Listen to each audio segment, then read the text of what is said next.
तो कल हम लोग बात कर रहे थे कि जो रिजिड डायटोमिक मॉलिक्यूल हमने लिया और उसका मोमेंट ऑफ इनर्शिया हम निकालने के लिए एक इक्वेशन ड्राइव कर रहे थे जिसमें हमने एक रिजिड डायटोमिक मॉलिक्यूल को कंसीडर किया जिसका मास m1 था और दूसरे एटम का मास m2 था और इनका जो सेंटर ऑफ ग्रेविटी का जो डिस्टेंस था वो r1 r2 था और जो टोटल बॉन्ड लेंथ है वो r0 था।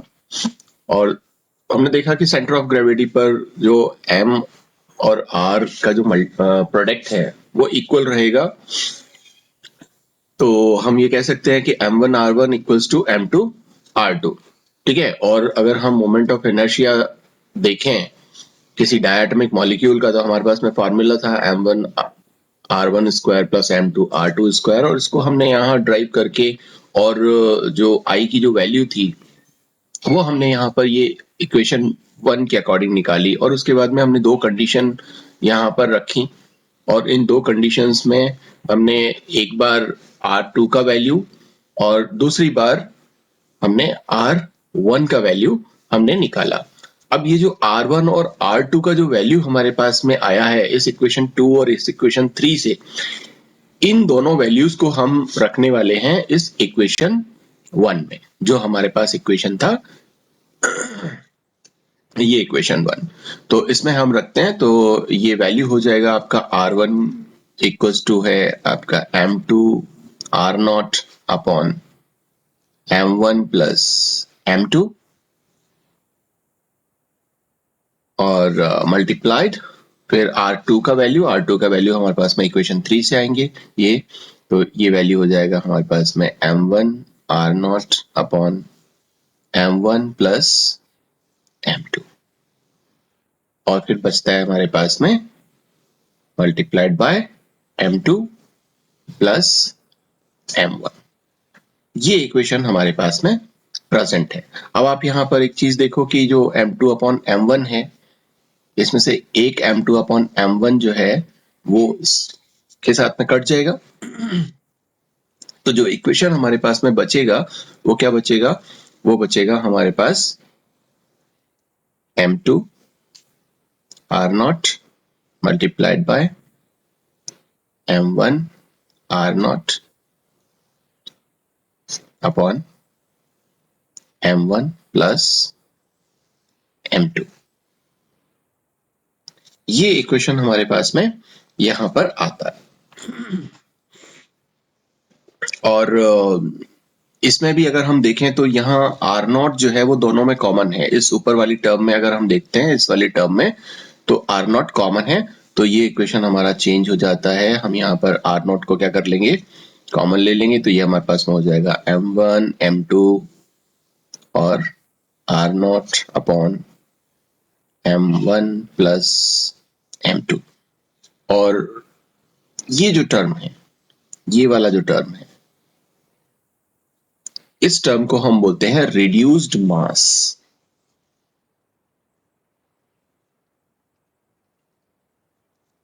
रिड्यूस्ड मास, और इसको हम डिनोट करते हैं म्यू के साथ। सो अगर हम इसकी जगह क्या रखें, म्यू रखें, तो ये हो जाएगा I equals to mu upon, और ये जो वैल्यू है हमारे पास में, अच्छा ये अच्छा कॉमन, ओके ओके, ये R0 जो है वो R स्क्वायर में कन्वर्ट हो जाएगा। ठीक है, तो ये हो जाएगा mu R square upon, okay upon हो गया। तो ये हमारे पास में इक्वेशन आएगी म्यू अपॉन R0 स्क्वायर, जहां पे ये जो म्यू है इसका वैल्यू होगा M1 multiplied by M2 upon M1 plus M2। ठीक है, जिसको आप क्या बोल रहे हैं, रिड्यूस्ड मास बोल रहे हैं। ये जो आपका है रिड्यूस्ड मास। तो ये इक्वेशन है हमारे पास में किसी रिजिड डायटोमिक मॉलिक्यूल के लिए। अगर हमें मोमेंट ऑफ इनर्शिया निकालना है तो हम इस इक्वेशन से I equals to mu multiplied by R0 square, इससे हम क्या निकाल सकते हैं, उस रिजिड डायटोमिक मॉलिक्यूल का मोमेंट ऑफ इनर्शिया कैलकुलेट कर सकते हैं। अब हम बात करेंगे कि जो हमारे पास में मॉलिक्यूल है, ये जो हमारे पास में HCl जो मॉलिक्यूल था, ये किसी ना किसी एनर्जी के साथ में, ये जो HCl मॉलिक्यूल है, ये मान लीजिए कि अगर किसी प्लेन में है तो किसी ना किसी एनर्जी के साथ क्या कर रहा है, रोटेट कर रहा है, और किसी ना किसी एनर्जी के साथ में रोटेट कर रहा है। और अगर हम इसके ऊपर क्या करेंगे, ये माइक्रोवेव रेडिएशन डालते हैं, तो ये इस रेडिएशन को एब्जॉर्ब करके हायर एनर्जी लेवल्स में जाएगा और इसका रोटेशन जो है वो चेंज हो जाएगा, या हायर एनर्जी का रोटेशन ये करने लगेगा। ठीक है ना? जैसे जैसे ये इन जो माइक्रोवेव रेडिएशन हम इस पर डाल रहे हैं उसको जैसे जैसे ये एब्जॉर्ब करता रहेगा, जितना ज्यादा माइक्रोवेव रेडिएशंस को एब्जॉर्ब करता रहेगा उतना ही ज्यादा जो हायर एनर्जी के जो रोटेशनल एनर्जी लेवल्स हैं उनमें ये पहुंच करके रोटेशन करेगा। तो सवाल ये है कि मोमेंट ऑफ इनर्शिया निकालने के बाद ये जिस भी एक पर्टिकुलर रोटेशन ये जो कर रहा है, जिस भी एनर्जी लेवल में ये रोटेशन कर रहा है, इसका एनर्जी लेवल का जो रोटेशन है वो किस एनर्जी में कर रहा है, उसकी एनर्जी के लिए क्या फॉर्मूला है, तो वो फॉर्मूला हम श्रोडिंगर वेव इक्वेशन से ड्राइव कर लेते हैं, बट वो क्वांटम का पार्ट है। ठीक है, इसलिए हम यहाँ पर उस फॉर्मूले को डायरेक्ट यूज कर लेते हैं और उसको हम बोलते हैं EJ equals to h² upon 8 pi square I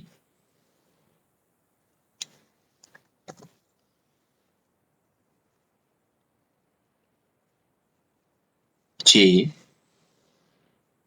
of J+1। ये हमारे पास में फॉर्मूला है, और यहाँ जो E है वो एनर्जी है, दिस इज एनर्जी। ये जो J है, ये J क्या है, ये J है रोटेशनल कांस्टेंट, रोटेशनल कांस्टेंट। ठीक है, और E जो है वो हमारे पास में क्या है, एनर्जी। 8 आपको पता ही है, पाई आपको पता है, I हमें मालूम है, हमने यहाँ I निकाला है, मोमेंट ऑफ इनर्शिया। तो this I is moment of inertia, और ये जो J है, दिस J वही रोटेशनल कांस्टेंट है। तो बहुत सारे जब हम क्वांटम नंबर्स पढ़ते हैं तो क्वांटम नंबर्स में हम principal quantum number, azimuthal quantum number, magnetic spin quantum number, तो जब हम रोटेशन की बात करते हैं तो ये जो J है ये रोटेशनल जो कांस्टेंट है, इस कांस्टेंट का मतलब है फिक्स वैल्यू। तो इस J को हम कई बार क्या कहते हैं, इसको हम बोलते हैं रोटेशनल क्वांटम नंबर। ठीक है, तो इस J को आप रोटेशनल कांस्टेंट भी बोल सकते हैं और रोटेशनल क्वांटम नंबर भी आप बोलोगे। ठीक है, और ये जो J की वैल्यू है, जिस तरह से हमने अलग अलग क्वांटम नंबर्स देखे और वहां पर हमने कहा कि क्वांटम का मतलब होता है फिक्स वैल्यू होना। जैसे कि अगर हम प्रिंसिपल क्वांटम नंबर n की बात करें तो प्रिंसिपल क्वांटम नंबर की वैल्यू जो है वो 1 2 3 4 हो सकती है और आगे वो इंफिनिटी तक मूव करती है। ये कभी भी 1.5 नहीं होगी, ये भी कभी भी 1.7 नहीं होगी, 2.9 नहीं होगी, ये हमेशा क्या रहेगी, क्वांटम क्वांटाइज्ड वैल्यू रहेगी, इंटीजर वैल्यूज रहती है। ठीक है ना, फिक्स वैल्यू रहती है। इसी तरह से अगर हम एजीमुथल क्वांटम नंबर की बात करें तो वहां पर भी जो वैल्यूज हैं वो क्या रहती हैं, फिक्स रहती हैं, कि वो +L से लेकर के और कहां तक मूव करती है, वो -L तक मूव करती है। और इसकी जो वैल्यू होती है L की, वो क्या आती है, n-1 से आती है L की वैल्यू। ओके, इस तरह से जो मैग्नेटिक क्वांटम नंबर है वो भी क्वांटाइज्ड रहता है, इसी वजह से क्योंकि वहां पर वैल्यूज फिक्स हैं, हर एक चीज के लिए वैल्यू फिक्स है, इसीलिए उसको हम क्या बोलते हैं, क्वांटम नंबर्स। तो ये जो रोटेशनल क्वांटम नंबर है इसकी वैल्यू भी क्या रहेगी, फिक्स रहेगी। तो अगर हम यहाँ पर जे की वैल्यू देखें तो ये जो जे की वैल्यू होगी ये 0 1 2 3 और सो ऑन, आगे हम आगे चलते जाएंगे तो ये वैल्यू क्वांटाइज्ड फॉर्म में हमें मिलती जाएगी। ठीक है, सो जो इक्वेशन है हमारे पास में, ये इक्वेशन, इस इक्वेशन से हम ये देखते हैं कि अलग अलग जो रोटेशनल एनर्जी लेवल्स हैं वो क्या होंगे। और वैसे एनर्जी को अगर हम देखें तो हम एनर्जी को किस में डिनोट करते हैं, हम एनर्जी को डिनोट करते हैं जूल्स में।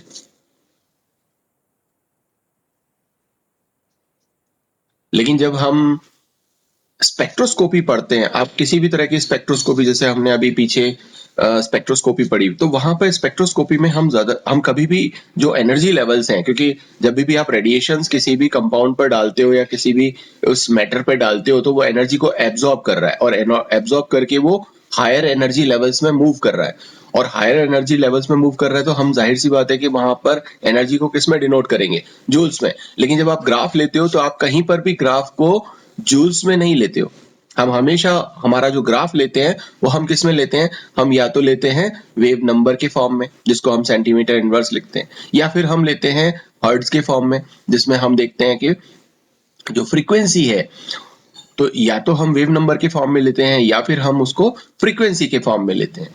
हम कभी भी एनर्जी मतलब जूल के फॉर्म में नहीं लेते। तो हमको इस की जो एनर्जी है, ये जो एनर्जी का फार्मूला हमारे पास में है, इस एनर्जी के फार्मूले को हमको क्या करना पड़ेगा, हमको पहले इस वेव नंबर में या इस फ्रीक्वेंसी में कन्वर्ट करना पड़ेगा।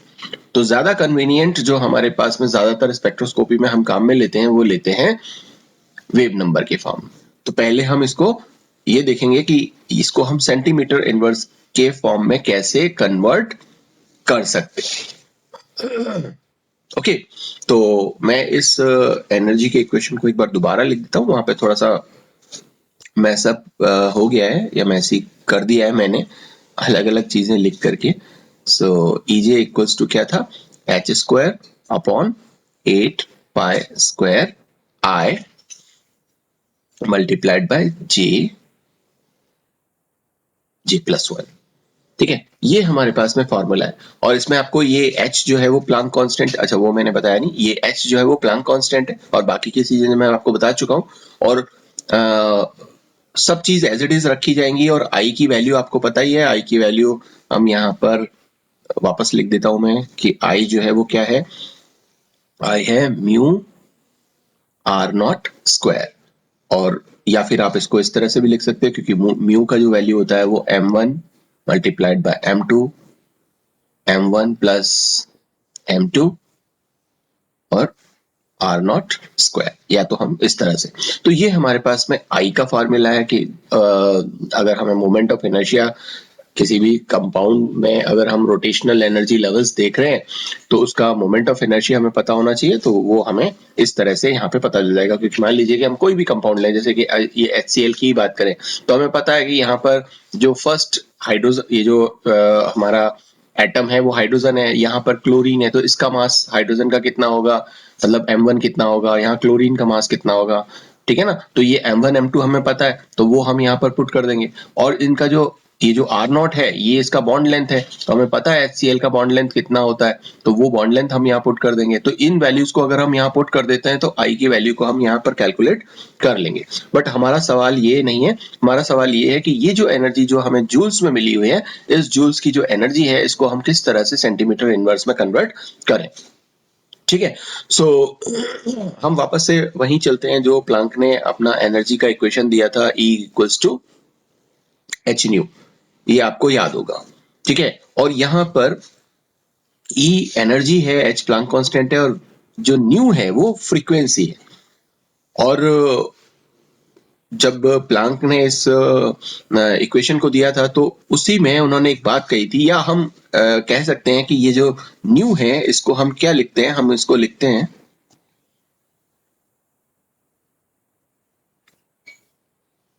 C upon lambda. अब ये C अपॉन लैम्बडा क्यों है, क्योंकि जो लाइट की वेलोसिटी है C, वो क्या होगी, वो होगी कि जो वेव है उसका वेवलेंथ कितना है, और साथ में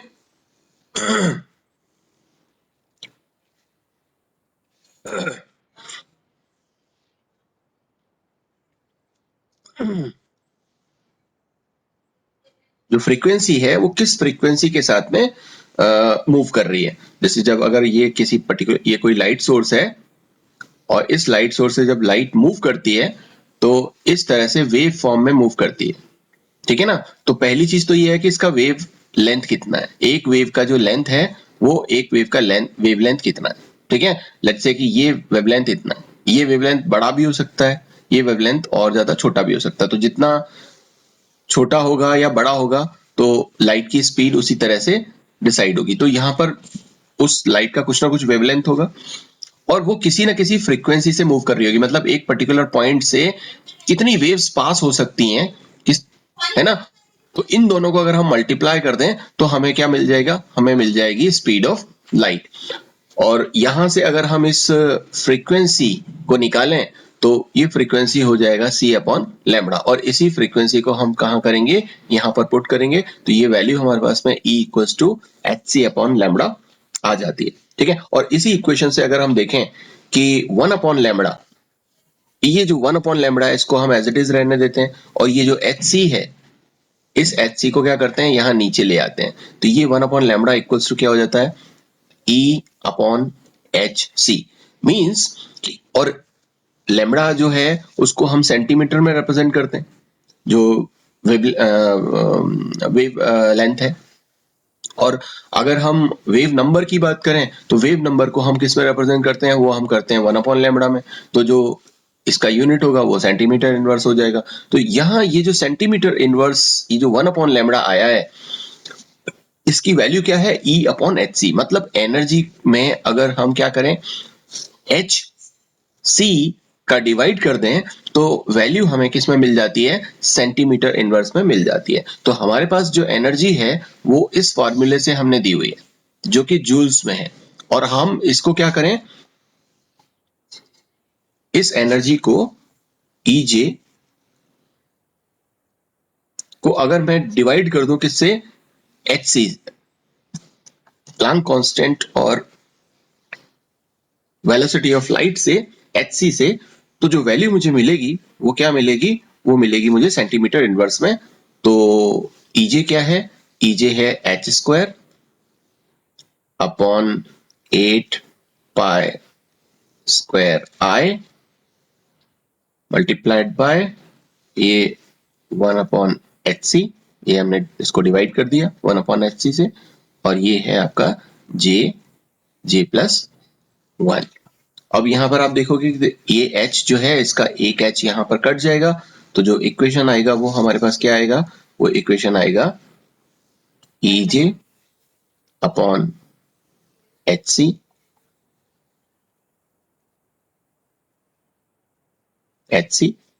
equals to h upon 8 pi square I, और ये h कट गया इसलिए यहाँ c को यहाँ पर ही ले लेते हैं, c j प्लस 1। ये इक्वेशन हमारे पास में आ जाता है, और ये इक्वेशन जो वैल्यू देगा वो क्या देगा, सेंटीमीटर इनवर्स में हमें ये वैल्यू आई। और इस चीज को जब हम यहाँ पर जब हम डिनोट करते हैं कि अगर मैं यहाँ पर EJ लिख रहा हूं तो इट मींस कि जो एनर्जी है उसको मैं किस में ले रहा हूं, उसको मैं ले रहा हूं जूल्स में। लेकिन अगर मैं यहाँ पर सेंटीमीटर इनवर्स में लिखना चाहता हूं तो इस एनर्जी को मैं किस में लिखता हूं, एप्सिलॉन में लिखता हूं। तो अगर मैं एप्सिलॉन J लिखता हूं तो इसका मतलब ये है कि मैंने किस में रिप्रेजेंट किया हुआ है एनर्जी को, सेंटीमीटर इनवर्स में रिप्रेजेंट किया हुआ है। तो ये आप ध्यान रखेंगे, कहीं पर भी अगर आपको जूल्स में एनर्जी रिप्रेजेंट करनी है तो आप EJ लिखेंगे, और अगर आप सेंटीमीटर इनवर्स में एनर्जी को रिप्रेजेंट करेंगे तो आप एप्सिलॉन का यूज करेंगे, तो वहां पर आप लिखेंगे एप्सिलॉन J। ओके, सो ये इस तरह से हमारे पास में ये चीज आ जाती है। अब एक चीज देखो, मान लीजिए कि हमने यहाँ पर जो कंपाउंड लिया हुआ था वो क्या लिया हुआ था, हमने कंपाउंड लिया था HCl, और हम इस HCl को लेकर के और हम देख रहे थे तो अगर मान लीजिए कि हमारे पास में कोई भी कंपाउंड है जो हमें पहले से पता है कि हम किस कंपाउंड के रोटेशनल लेवल्स देखना चाहते हैं या किस कंपाउंड के जो रोटेशनल एनर्जी है वो देखना चाहते हैं, तो अगर हमने पहले से फिक्स किया हुआ है कि हम इस HCl का एनर्जी लेवल देखना चाहते हैं, रोटेशनल एनर्जी लेवल्स देखना चाहते हैं, तो यहाँ पर प्लांक कांस्टेंट जो है वो एक कांस्टेंट वैल्यू है, फिक्स वैल्यू है। 8 फिक्स वैल्यू है, पाई की वैल्यू फिक्स है, और जो कांस्टेंट है जे, मतलब जे मीन्स जो क्वांटम नंबर है, रोटेशनल क्वांटम नंबर है, ये डिफरेंट डिफरेंट हो सकते हैं, ये 0 से लेकर के आगे मूव करेंगे। और दूसरी चीज क्या फिक्स है, ये जो आई की वैल्यू है वो फिक्स है, और जो सी मतलब स्पीड ऑफ लाइट जो है वो फिक्स है। अब आप बोलोगे सब आई कैसे फिक्स है, तो आई ऐसे फिक्स है कि मैंने अभी आपको बताया था कि आई जो होता है वो क्या होता है, m1 m2 upon m1 plus m2। तो हमें मालूम है कि अगर हमने HCl लिया है तो इसमें दोनों जो एटम्स हैं उसका मास कितना होगा, हमें पता है कि उसकी जो डिस्टेंस है वो कितनी होगी, तो ये जो I का वैल्यू है वो हम इसी से निकालेंगे। तो हमें जब यहाँ पे मास और इसका बॉन्ड लेंथ मालूम है, R0 का वैल्यू मालूम है, तो I का वैल्यू भी मालूम है, और वो उस कंपाउंड के लिए या उस मॉलिक्यूल के लिए जिसका हम रोटेशनल लेवल देखना चाह रहे हैं उसके लिए आई का वैल्यू भी क्या हो जाएगा, फिक्स हो जाएगा। It means J constant, 8 constant, pi constant है, आई का वैल्यू कांस्टेंट है, स्पीड ऑफ लाइट जो सी है वो कांस्टेंट है। तो इस पूरी टर्म के लिए, ये जो पूरा टर्म है जो पूरा का पूरा कांस्टेंट है, इसके लिए हम क्या करते हैं, एक सिंबल यूज कर लेते हैं और उसको हम बोलते हैं क्या, यहाँ पे मैं लिख देता हूं epsilon J equals to, epsilon J का मतलब मैं इसको सेंटीमीटर इनवर्स में रिप्रेजेंट कर रहा हूं, और इस पूरी टर्म को मैं लिख देता हूं यहाँ पे बी। ओके, सो ये बी हो गया, और फिर बाद में क्या हो जाएगा, ये जे अब जे प्लस 1।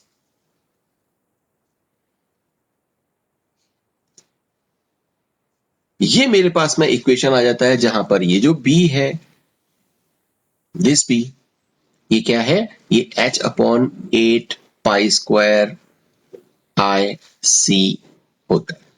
ठीक है, तो ये मेरे पास में ये इक्वेशन आ गया। इस इक्वेशन से हम जो एनर्जी लेवल्स हैं उनकी बात करेंगे। ठीक है, अब ये क्या क्या एनर्जी लेवल्स होते हैं उस पर थोड़ी सी हम बात करते हैं। तो जो इक्वेशंस अब तक हमने निकाले हैं, पहले मैं उसको आपको लिख देता हूं क्योंकि हमें बार बार उनकी जरूरत पड़ने वाली है और हमें पता भी होनी चाहिए। अगर जूल्स में एनर्जी हम लेंगे तो हम उसको ईजे से रिप्रेजेंट करेंगे, और वो जो इक्वेशन होगा वो क्या होगा, H square upon 8 pi square I J multiplied by J plus 1। एक हमने वैल्यू एप्सिलॉन जे की निकाली, मतलब इसको हम रिप्रेजेंट कर रहे हैं जूल्स में, और ये इक्वेशन क्या आया, ये आया h upon 8 pi square I C J multiplied by J plus 1। ये जो वैल्यू आएगी वो किस में आएगी, वो सेंटीमीटर इनवर्स में आती है। और इसी को हमने आगे मॉडिफाई करके बताया कि अगर हमारे पास में कोई भी कंपाउंड फिक्स है और उसका जब हम रोटेशनल एनर्जी लेवल देख रहे हैं तो ये वैल्यू फिक्स हो जाती है, और इस वैल्यू को हमने बी माना है, तो ये जो एप्सिलॉन जे है इसको हम B J multiplied by J plus 1, ये भी सेंटीमीटर इनवर्स में। तो ये तीन इक्वेशन अब तक हमने ड्राइव करके देखे। अब देखो, चाहे हम कोई सा भी मॉलिक्यूल ले लें, हम यहां पर जो बात कर रहे हैं वो बात कर रहे हैं HCl की, और ये जो HCl है ये रोटेट कर रहा है इस तरह से, एक पर्टिकुलर प्लेन में है, इस प्लेन में हमने इसको रोटेट कराया है। और इसका कोई भी एनर्जी लेवल इस समय हो सकता है। और अब हम इस पर क्या कर रहे हैं, रेडिएशन पास कर रहे हैं, और वो इस रेडिएशन को क्या करेगा, एब्जॉर्ब करेगा और हायर एनर्जी लेवल्स में जाएगा। और ये जो एनर्जी है वो डिपेंड किस पर कर रही है, वो डिपेंड कर रही है क्योंकि ये जो बी की वैल्यू है ये क्या है, फिक्स। क्योंकि यहां पर मैंने आपको बताया कि यहां पर ये सारी की सारी वैल्यू फिक्स है, इट मींस बी भी क्या है, फिक्स है। तो जो डिपेंड करेगी एनर्जी की वैल्यू वो किस पर डिपेंड करेगी, वो इस जे की वैल्यू पर डिपेंड करेगी। और जे की वैल्यू जो है वो क्या होगी, वो जे की वैल्यू होगी हमारे पास में जे इक्वल्स टू 0 1 2 3 4, है ना, एंड सो ऑन। तो आप क्या कर सकते हो, इसका एक एनर्जी लेवल डायग्राम बना सकते हो, और उस एनर्जी लेवल डायग्राम को हम यहाँ पर अगर बना करके देखें तो ये मान लीजिए कि J इक्वल्स टू है 0। सबसे पहले हमने J इक्वल्स टू 0 रखा। तो इस इक्वेशन में हम बात करते हैं इस इक्वेशन की, और देखते हैं कि J इक्वल्स टू अगर 0 है तो हमारे पास में जो EJ एप्सिलॉन J की जो वैल्यू है वो क्या आएगी, एप्सिलॉन J की वैल्यू क्या आएगी। अब देखो B तो फिक्स है, मल्टीप्लाइड बाय J की वैल्यू क्या है 0, और यहाँ पर क्या है 0 प्लस 1, तो ये पूरी की पूरी टर्म 0 से मल्टीप्लाई होने वाली है। इट मींस जो एप्सिलॉन J है उसका वैल्यू क्या हो जाएगा 0। तो आप यहाँ पर देखोगे कि ये जो जब J इक्वल्स टू 0 है तो इसकी वैल्यू क्या होगी, एनर्जी की 0। यहाँ पर ये जो है अगर हम J की वैल्यू को चेंज करते हैं और J की वैल्यू को रखते हैं 1, और J इक्वल्स टू अगर 1 है तो जो एप्सिलॉन J की वैल्यू होगी वो क्या होगी, वो होगी B मल्टीप्लाइड बाय 1 1 प्लस 1, क्योंकि हमने यहाँ पर J जो है उसका वैल्यू 1 रख दिया। अब ये 1 प्लस 1 क्या हो गया 2, और 2 multiplied by 1 2, and 2 multiplied by B equals to 2B। तो ये जो वैल्यू आई वो क्या आई, वो 2B आई। तो यहाँ पर एक दूसरा एनर्जी लेवल होगा, उसकी वैल्यू होगी यहाँ पे 2B। कब, जब हमने J की वैल्यू को रखा 1। इसी तरह से अगर हम J इक्वल्स टू रखें 2, तो हमारे पास में एप्सिलॉन J का वैल्यू होगा वो क्या होगा, वो होगा B multiplied by 2 2 plus 1। So 2 plus 1 equals to 3, और 3 मल्टीप्लाइड बाय 2 इक्वल्स टू 6, तो 6B। यहाँ पे जो हमारे पास में वैल्यू आया वो क्या आया 6B। तो इसको थोड़ा सा मैं ज्यादा ऊंचा कर देता हूँ, ये डिफरेंस जो है वो 6B का हो गया, ये 6B। ये कब है, जब J इक्वल्स टू क्या है 2। इसी तरह से हम J इक्वल्स टू 3 के लिए निकालेंगे।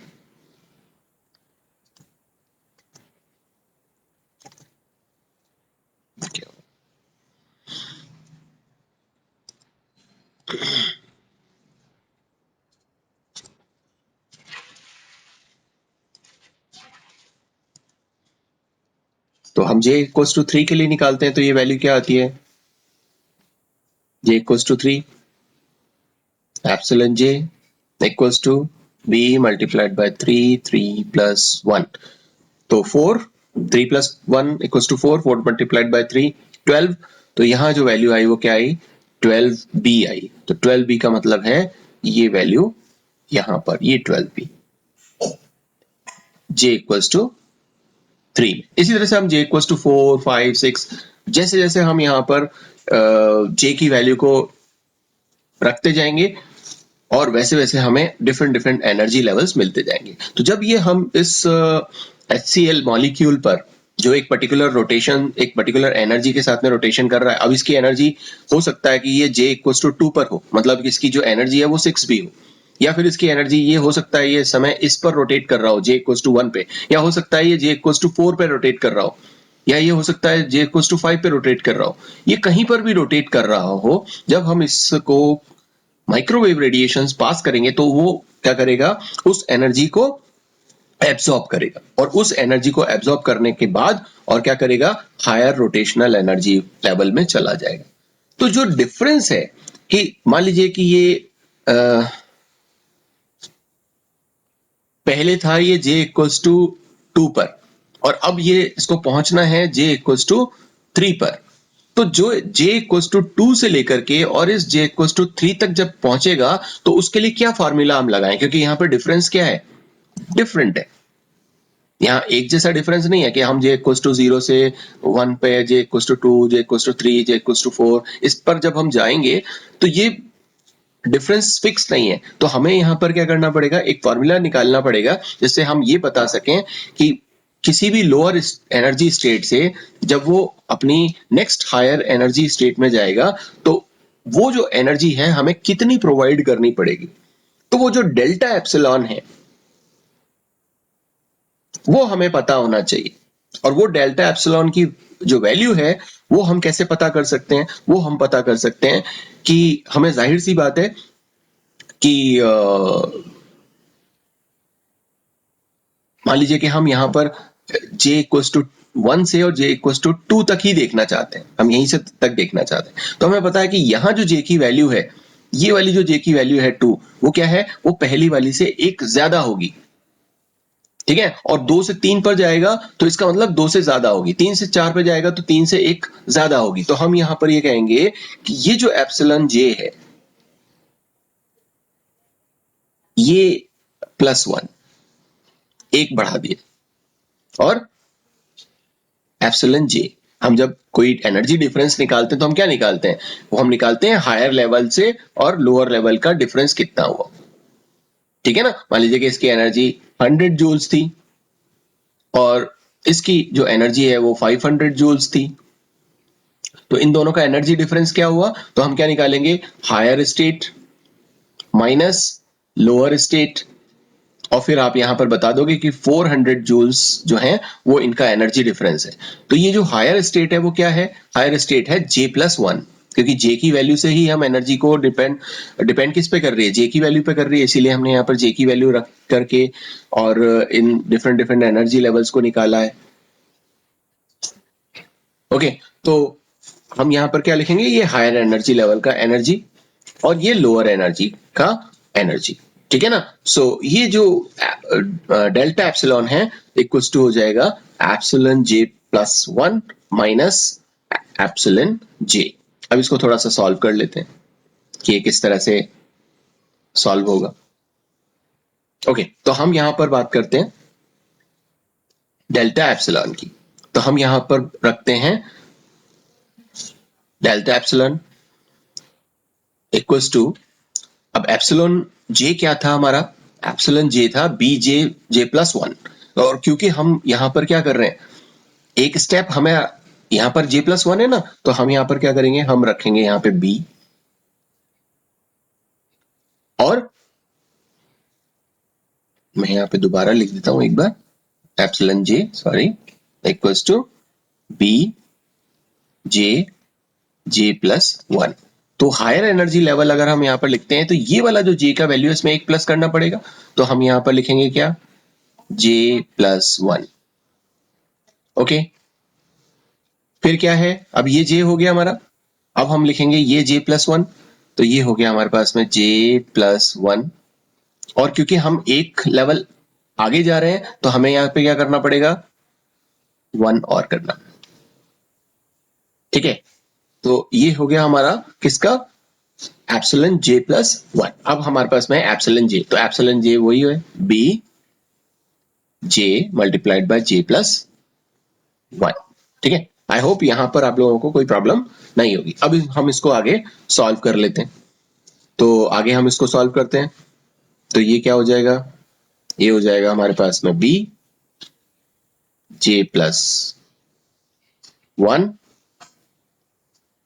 यहां पर आप देखोगे तो J, और ये 1+1 इक्वल्स टू 2 हो गया, तो J+2 आप यहां पर लिख देंगे, माइनस वही B J multiplied bye J+1।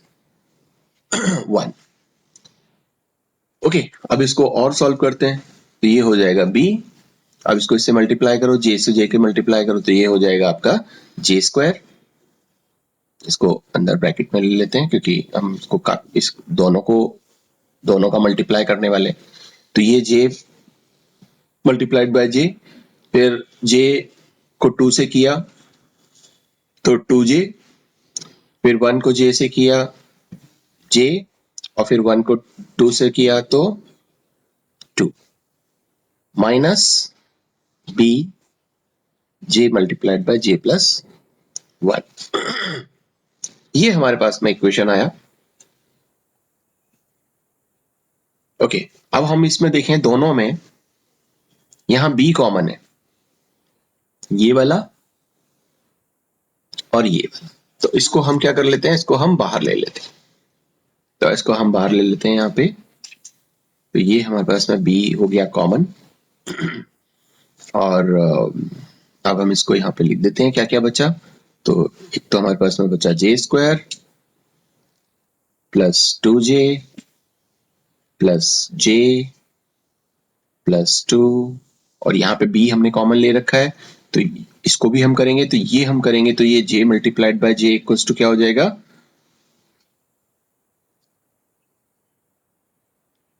ये क्योंकि माइनस में है इसलिए माइनस का साइन आ जाएगा, और B हमारा कॉमन है तो J multiplied by J equals to J², और ये भी माइनस में है तो J को हम 1 से करेंगे तो ये क्या आ जाएगा, J। ये हमारे पास में इक्वेशन आ गया। अब इस इक्वेशन में आप देखोगे ये J² प्लस का है, ये J² माइनस का है, ये J प्लस का है, ये J माइनस का है, ये कट जाएंगे, तो जो इक्वेशन हमारे पास में आएगा वो क्या आएगा, हमारे पास इक्वेशन आएगा B। हमारे पास जो बचा वो क्या बचा, 2J प्लस 2, सो 2J प्लस 2 डेल्टा एप्सिलॉन। तो अगर हम दो एनर्जी लेवल्स के बीच का एनर्जी डिफरेंस देखना चाहते हैं तो हम इस इक्वेशन से वो एनर्जी डिफरेंस निकाल देंगे। यहाँ पे B का वैल्यू हमें मालूम ही है, B का वैल्यू जो है वो क्या था, वो B का वैल्यू था h/8 पाई स्क्वायर IC। ये हम B का वैल्यू पुट कर देंगे, इसमें ये सारी की सारी वैल्यूज यहाँ पे पुट कर देंगे। I का वैल्यू आपको पता ही है, m मल्टीप्लाइड बाय ये जो I है ये है m1 m2 upon m2 plus m1। ठीक है, ये सारी की सारी वैल्यू पुट करके हम B का वैल्यू कैलकुलेट कर लेंगे, और यहाँ जो J की वैल्यू है ना, वो हम यहाँ पर पुट करेंगे, और क्या निकाल लेंगे, हम निकाल लेंगे जो एनर्जी डिफरेंस है जहां से भी हम आगे की तरफ मूव करना चाहते हैं, जिस भी रोटेशनल एनर्जी लेवल से हायर एनर्जी लेवल में जब हम मूव करेंगे तो उन दोनों के बीच का कितना एनर्जी लेवल डिफरेंस है, रोटेशनल एनर्जी, तो वो रोटेशनल एनर्जी जब हम उस पर रेडिएशन पास करेंगे तो वो कितना रेडिएशन उसने एब्सॉर्ब किया लोअर एनर्जी लेवल से हायर एनर्जी लेवल में पहुंचने के लिए, उसको हम इस फार्मूले से यहाँ पर कैलकुलेट कर लेंगे, और अलग अलग जो एनर्जी लेवल्स हैं वो हमारे निकल करके आ जाएंगे। ठीक है, तो यहाँ पे हमारे पास में कुल मिलाकर के हमने आज 4 जो फार्मूले थे वो फार्मूले निकाल करके देखे। वापस मैं यहाँ पर लिखता हूं, हमने एक फार्मूला निकाला जो जूल्स में एनर्जी का था, जो क्या था, EJ equals to h² upon 8 pi square I multiplied by J plus 1।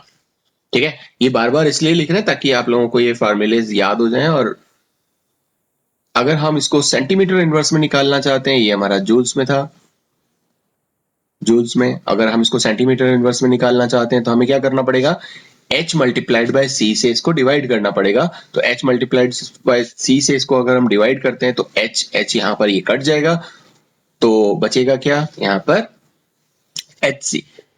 ठीक है ना, तो ये हम यहाँ पर ये h² upon 8 pi square IC j plus 1, ये हमारे पास में एक फॉर्मूला आया।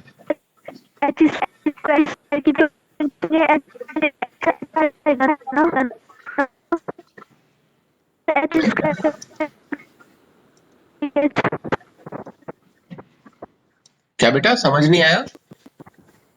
हेलो हेलो, दीदी एक ओके